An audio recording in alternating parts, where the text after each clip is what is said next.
In rooting for the apocalypse is I do have two kids, and I want better for them. I don't want them to have to go through that or live in that type of world. And I think they'd also really, really slow me down out there. So I don't need to worry about them. I'm trying to lead the masses to victory over the machines. I can't be worried about my kids all the time. I don't know. I mean, these are just some of the things I think about while I'm sitting in my parents' basement, trying to figure out what I want to be when I grow up. The saddest part, I'll tell you, the saddest part about living in my parents' basement is how much I enjoy it. I do. I really do enjoy it. It's good stuff. I mean, it's way better than my old life. They have internet. That's huge. I mean, that's a big upgrade. Food.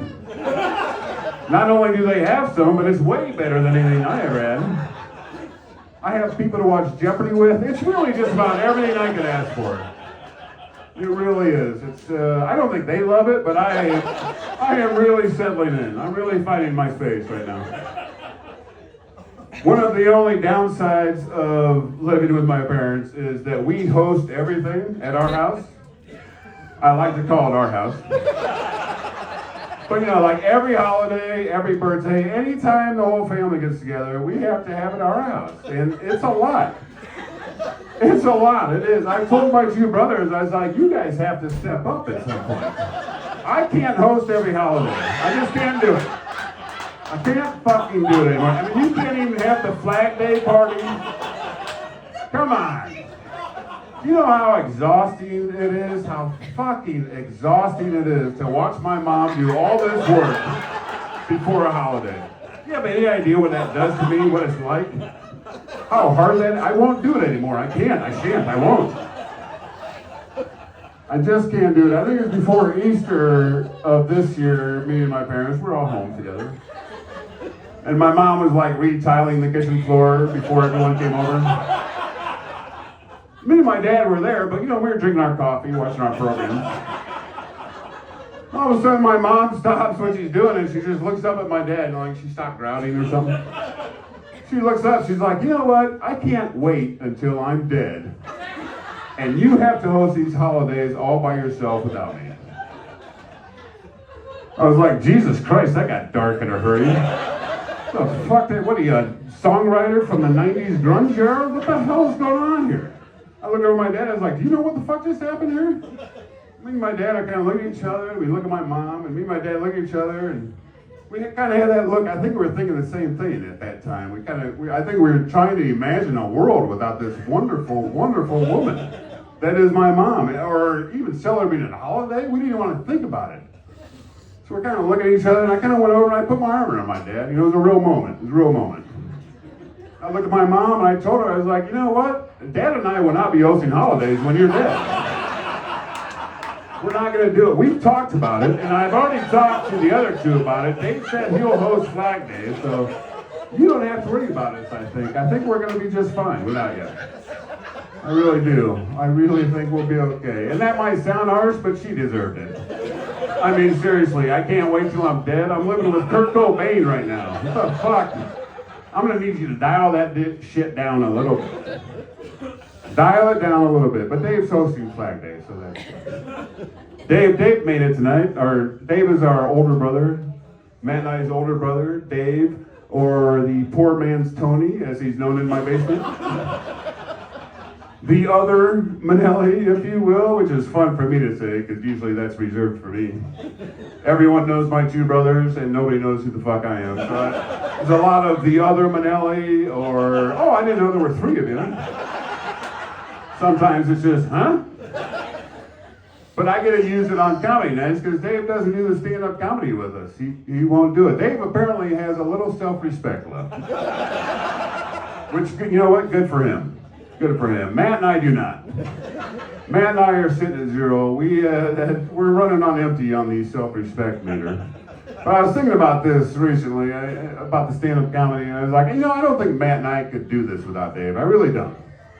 I really don't think we could do it. Without his guidance, without his support, Without his encouragement, I don't think we could do it. That's from the heart. I'm being serious. We'd also have zero material. Like I should have led with that actually. That's actually the most important factor. We'd have very little material if it weren't for Dave. Growing up with my older brother was like growing up in an Italian opera. It's very intense. It's very confusing. I never knew what the fuck was going on. His wardrobe was very colorful. And every once in a while, he would just break out into song for absolutely no reason. I used to wake up in the morning and be like, why do I have to take the trash out every morning? He's very dramatic. He's a very dramatic person. I always thought Dave should have been a movie star, actually. He's always had the movie star looks. I mean, look at him over there. Look at him. Even in his old age, Dave is 75 years old right now. I bet you guys didn't know that. He's older than my parents somehow. I don't know how the math works on that, but he's the oldest person in our family. And he still's got the movie star look. He's way older than Matt now, and he looks way better than us still. So he's got those looks, and he's always been the most dramatic person I've ever been around in my life. When Dave was like 16, 17, it was the middle of a blizzard. And his friend called him up on the landline, which was the style at the time. His friend had just been in a car accident, so he called Dave. I never knew why he called Dave. Like, Dave doesn't fix cars, and he doesn't know CPR. So I don't know why he called Dave. I think why you call Dave is so he'll show up and beat the shit out of the other driver. I think that's the Dave call. I think his friend was like, hey, I just got in a car accident with a busload of nuns. Can you come up here and beat the shit out of them real quick for me? And he was like, I'll be right there. I will be right there. So he did. He left. He left, and I was like 12 at the time, and I remember looking at my parents, I was like, you sure about this right now? You think this is a good idea? I think this is poor parenting right now. There's a blizzard out there. I think you're using bad judgment. You know, but what the fuck do I know? So my brother was gone for like 3 minutes. He came storming back. He kicked the door open. He came storming back in through the door. He was waving his arms up and down. And he was like, you're never going to believe what just happened to me. My parents were like, what happened? What happened? God bless them. I was kind of in the corner. I was like, hey, did you get in a car accident? Is that what happened? I bet you got in a car accident, didn't you? My parents were like, Tony, shut the fuck up over there. Dave, tell us what happened. Well, I got in a car accident. I was like, yeah, there it is. There it is. So he's bouncing off the walls. He's flailing his arms about, he's screaming, he's yelling, he's trying to explain what happened. My parents were really pissed. They were arguing right back with him. And in their defense, that was one of our nicer station wagons back in the day. So they were upset. They argued back and forth. I think like 20 minutes into the argument, I think my brother realized he was going to lose this argument. He wasn't going to win this one, so he tried to flip it on its side. All of a sudden, out of the blue, he's like, oh, by the way, I'm fine. I'm okay. I'm not hurt. Did you not hear that I was just in a fucking car accident just now? It was very clear at this point that he had not been injured in this car accident, but God bless that man for trying. I mean, God bless him. That's the thing about my brother. He's very intelligent, very smart, he's got great ideas. Sometimes he's like 20 minutes too late on that great idea. Like if he had walked through the door the first time, like rubbing his head, limping, everybody would be like, oh my God, what happened? Are you okay? But he didn't do that. No, he kicked the door open, came screaming in. He was doing fucking cartwheels in the living room. We all knew he wasn't hurt. We all knew it, but he tried. He tried, God bless him. I just hope he's getting those preparations ready for that Flag Day celebration when my mom is dead and buried, because that's going to be an important day for everybody. It is. It's going to be important. It's going to be a good day for it. Not my mom so much, but for everybody else. It's going to be a really big deal. Thank you guys for coming out.